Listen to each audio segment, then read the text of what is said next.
USA का E2 business visa जो है वो ट्रीटी कंट्री के इन्वेस्टर्स के लिए एक ऐसी अच्छी अपॉर्चुनिटी लेकर आता है जिसमें आप अमेरिका में अपना कोई भी बिजनेस एस्टैब्लिश कर सकते हो, किसी क्वालिफाइंग बिजनेस में इन्वेस्टमेंट्स कर सकते हो या किसी चलते हुए बिजनेस को परचेज कर सकते हो और इसकी बेस के ऊपर आप अपनी फैमिली के साथ यानी हस्बैंड, वाइफ और kids below 21 years of age जो है वो अमेरिका में मूव कर सकते हो।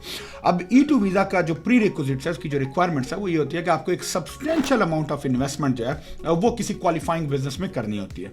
अच्छा, इन्वेस्टमेंट्स को लेकर बहुत सारी कंफ्यूजन जो आती हैं माइंड में, उनके ऊपर आज हम बात करेंगे। वो ये है कि इन्वेस्टमेंट कितनी होनी चाहिए, किस बिजनेस में होनी चाहिए और इन्वेस्टमेंट का ब्रेकअप्स क्या होते हैं। तो अब इन्वेस्टमेंट को हम पहले समझ लेते हैं कि कोई फिक्स अमाउंट ऑफ इन्वेस्टमेंट जो है वो मेंशन नहीं होती है as per the US regulations. इसमें आपकी जो इन्वेस्टमेंट है वो वेरी करती है आपके बिजनेस मॉडल के हिसाब से। जैसा बिजनेस मॉडल होगा उसके हिसाब से इन्वेस्टमेंट जो है वो चेंज होती है। तो यानी फॉर एग्जांपल अगर आप कोई रिटेल का बिजनेस, गैस स्टेशन बिजनेस करना चाह रहे हो, ग्रोसरी ओपन करना चाह रहे हो, तो आप कम से कम $2-2.5 लाख की इन्वेस्टमेंट करोगे। अगर आप कुछ सर्विसेज के बिजनेस कर रहे हो जैसे कार वॉश है, क्लीनिंग सर्विसेज है, इस तरह के कंस्ट्रक्शन से रिलेटेड की सर्विसेज है, तो आप 100,000 के करीब की इन्वेस्टमेंट जो है वो मिनिमम आपको रिकमेंडेड है। और अगर आप अमेरिका में मौजूद हो B1 B2 वीजा पे और आप चेंज ऑफ स्टेटस करना चाह रहे हो, तो इवन अ स्मॉलर बिजनेस जो कि 50, 60, $70,000 इन्वेस्टमेंट से भी स्टार्ट हो जाए, that itself is a good qualifying business. तो इन्वेस्टमेंट अमाउंट जो है वो इस तरीके से आपके बिजनेस के ऊपर डिपेंड कर रही होती है।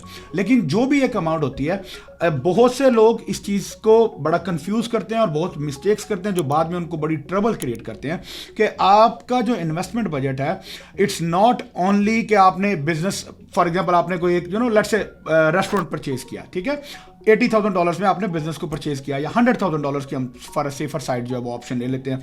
$1 लाख में आपने रेस्टोरेंट परचेज किया, आपका टोटल बजट $1 लाख का था, वो आपने रेस्टोरेंट को दे दिया, आपने बिजनेस परचेज कर लिया, आपने प्रोसेस E2 एप्लीकेशन जो है वो करना शुरू कर दी।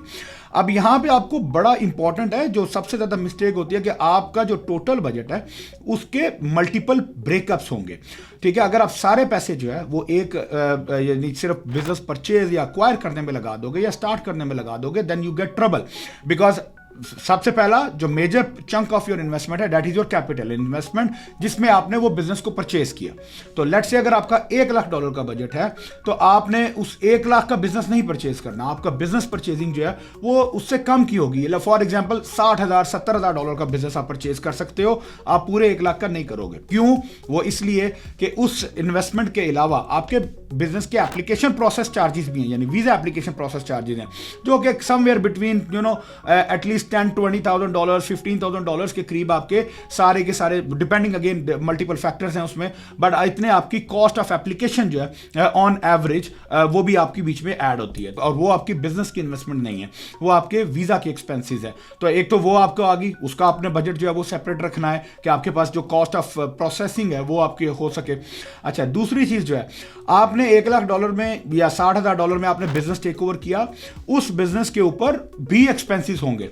मिसाल के तौर पे उसके अगर कोई लाइसेंसिंग्स हैं, कोई एप्लीकेशंस जानी है, कोई फ्रेंचाइज है तो फ्रेंचाइज की फीस होगी, ट्रांसफर की फीस होगी, लीज टेक ओवर करना है तो लीज के डिपॉजिट देने होंगे आपको, लीज का 1-2 महीने रेंट आपको एडवांस पे करना होगा। तो वो एक बड़ी सब्सटेंशियल अमाउंट जो है बन जाती है, जो कि आपको other than purchasing the business. देखिए, बिजनेस में $60,000 तो आपने रेस्टोरेंट के ऑनर को परचेज किया, जिसने पे किया, जिसने आपको रेस्टोरेंट सेल किया। उसके बाद अब आपने लैंडलॉर्ड से लीज साइन करनी है, तो लैंडलॉर्ड आपसे डिपॉजिट लेगा, चीजें लेगा। इसके अलावा फिर आपने अगर बिजनेस टेक ओवर किया, उसका साइन बोर्ड बदलना है, $8-10,000 आपका साइन बोर्ड में लग जाता है। आपने उसकी ब्रांडिंग चेंज करनी है, आपने जो पॉज मशीन है, जो मर्चेंट है, जो रजिस्टर है, काउंटर है, वो चेंज करना है। आपने अगर कुछ और उसके अंदर कोई फिक्स एंड फिक्सचर्स जो है, फर्नीचर एंड फिक्सचर्स, वो आपने उसको रिपेयर करने हैं, चेंज करने हैं, अपडेट करने हैं, वो कुछ चीजें होंगी, यूनिफॉर्म्स होंगे, बहुत सारे ऐसे छोटे depending on the nature of the business बहुत सारे एक्सपेंसेस आते हैं जो कि आपको करने होंगे। तो एक आपका $10-20,000 का बजट आपने उन चीजों के लिए जो है वो स्पेयर करना है कि आपके पास ये बजट मौजूद होना चाहिए। Now this has nothing to do with the E2। I mean, of course, it will impact positively on the E2, but generally for E2 approval, this is not things to be, which E2 approval will be depending on those. But ये आपकी business की success के लिए बहुत जरूरी है, क्योंकि otherwise आपको वीजा मिल गया, इधर पहुंचे पता लगा आपका business ही collapse कर गया, लॉस हो गया, बंद हो गया, आपके पैसे जाया हो जाएंगे। तो आपके पास ये सारे expenses भी होने चाहिए। इसी तरह one of the major chunk of investment जो है, जो कि हम कहते हैं कि कम से कम आपके 3 to 6 months का operating capital, ठीक है, यानी अगर आपकी फॉर एग्जांपल $4,000 की लीज है, $1,000 की यूटिलिटी बिल्स हैं, $3,000 की सैलरीज जाती हैं, तो ये आपका $8-9-10,000 आपका पर मंथ का एक्सपेंस है, जो कि बिजनेस ऑपरेट करने के टेक ओवर करने के फौरन बाद आपको ऑपरेटिंग की मद में चाहिए होगा। बिजनेस रनिंग है, वो प्रॉफिटेबल है या वो पैसे बना रहा है, तो बहुत अच्छी बात है, वो आपके अपने ये सारे एक्सपेंसेस पूरे कर लेगा, but you still need to have those backups because आपने ऑनर हो बिजनेस के। हो सकता है जो एग्जिस्टिंग ऑनर है वो 10 साल 20 साल 25 साल पुराना एक्सपीरियंस बंदा हो, वो चला रहा हो, उसके प्रॉफिट्स बन रहे हो, आप टेक ओवर करोगे। अच्छा, और इसमें एक और फैक्टर ये भी याद रखना है, आपने बिजनेस टेक ओवर किया और उसके बाद आपकी वीजा एप्लीकेशन जानी है, तो अगर आप एम्बेसी काउंसलर के थ्रू जा रहे हो तो लेट से आपके 3-4 महीने तो वीजा प्रोसेस में लग जाएंगे, यानी वो बिजनेस चल रहा है बट 3-4 महीने में अभी आप टेक ओवर नहीं कर सकते आके। तो इस ड्यूरेशन में भी you need to have the financial backup कि आप उस बिजनेस के जो ऑपरेटिंग एक्सपेंसेस हैं, वो अगर कहीं पे आपका लॉस चल रहा हो या कहीं पे आप वो ऑपरेटिंग एक्सपेंसेस ब्रेक इवन ना कर रहे हो, तो आपके पास बजट हो जो आप उसको अफोर्ड कर सके, आप उसको बैकअप कर सके। तो this is a very important factor.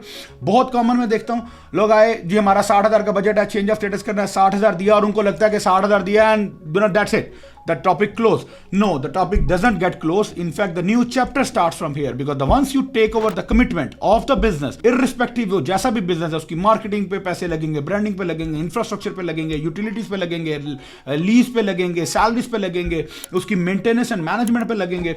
तो the moment you take over the business, irrespective कि आपका visa process हुआ है, नहीं हुआ, reject हुआ, approve हुआ और whatever, but you need to have those operating expenses in your hand ताकि आप अपने operating expenses जो business के ऑपरेशन है उसको कंटिन्यू कर सके।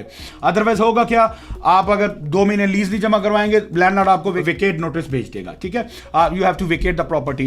एम्प्लॉयज को 1 महीना सैलरी नहीं दोगे, एम्प्लॉयज काम छोड़ के चले जाएंगे, बिजनेस शटडाउन हो जाएगा, आपकी सारी इन्वेस्टमेंट डूब जाएगी।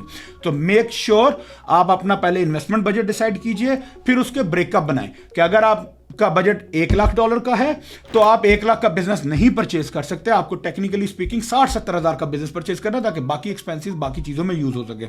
और अगर आप 1,00,000 का बिजनेस परचेज कर रहे हो तो you need to make sure कि आपके पास 30-40-50 हज़ार डॉलर इससे ऊपर मौजूद हो ताकि आप बिजनेस के ऑपरेशंस को जो है कंटिन्यू कर सके। So this is very important factor and I have seen many people getting confuse here, वो उनको and they end up in a big mess and a chaos. So make sure that you have good investment planning, your budget planning, ताकि आप अपने business की success enjoy कर सकें। इसके अलावा अगर आपके कोई फर्दर बिजनेस को लेके या E2 वीजा को लेके कोई फर्दर क्वेश्चंस हो, कोई कंसर्न्स हो, तो feel free to reach out to me and my team would be happy to address all of your concerns. Thank you so much. अस्सलाम वालेकुम।